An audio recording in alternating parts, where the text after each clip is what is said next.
સાવલી તાલુકાના નારા ગામેથી કેટલાક વ્યક્તિઓ સાથે સસરાના ઘરે આવીને જમાઈએ ડાન્સ કરવા બાબતે ઝઘડો કર્યો, જે ઝઘડો ઉગ્ર બનતા જ જમાઈ સુરવીરસિંહ ઉર્ફે જિગ્નેશ પરમાર અને તેની સાથે આવેલા લોકોએ પોતાની સાથે લાવેલા ચપ્પુ સહિતના ઘાતક હથિયારોથી હુમલો કરતા એક વ્યક્તિનું મોત નીપજ્યું તેમજ 4 વ્યક્તિઓને ઈજાઓ પણ પહોંચી। હુમલો કરીને આરોપીઓ કાર લઈને ફરાર થયા હતા। આ મામલે ડાકોર પોલીસ દ્વારા 4 વ્યક્તિઓ વિરુદ્ધ નામજોગ તેમજ અન્ય અજાણ્યા શખ્સો સામે 9 આરોપીઓ સામે ગુનો નોંધી તપાસ હાથ ધરવામાં આવી, જે દરમિયાન પોલીસ દ્વારા જમાઈ સહિત અન્ય 3 મિત્રોની ધરપકડ પણ કરાઈ છે। અજાણ્યા વ્યક્તિઓ કોણ હતા તે દિશામાં પણ તપાસ શરૂ કરાઈ છે।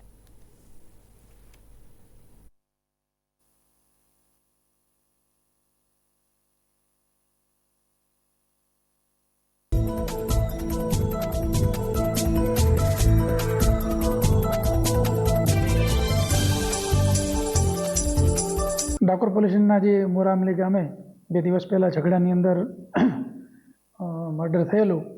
આમ તો એની અંદર એક લગ્ન પ્રસંગ હતો અને એમના જે રિલેટિવ છે એ વડોદરાના સાવલી તાલુકાના નારા ગામથી આવેલા હતા અને ડાન્સ દરમિયાન બોલાચાલી થતાં જે મરણ જનાર ભાઈ છે સોલંકીભાઈ એમને આરોપીએ ચપ્પુ મારેલું અને તાત્કાલિક ઘટના બની અને પોલીસ પણ પહોંચી ગયેલી અને તાત્કાલિક જે ભોગ બનનાર છે એ લોકોને હોસ્પિટલાઇઝ કરેલા, પરંતુ કમનસીબે એક ડેથ થયેલું અને અન્ય 3-4 લોકોને ઇન્જરી થયેલી।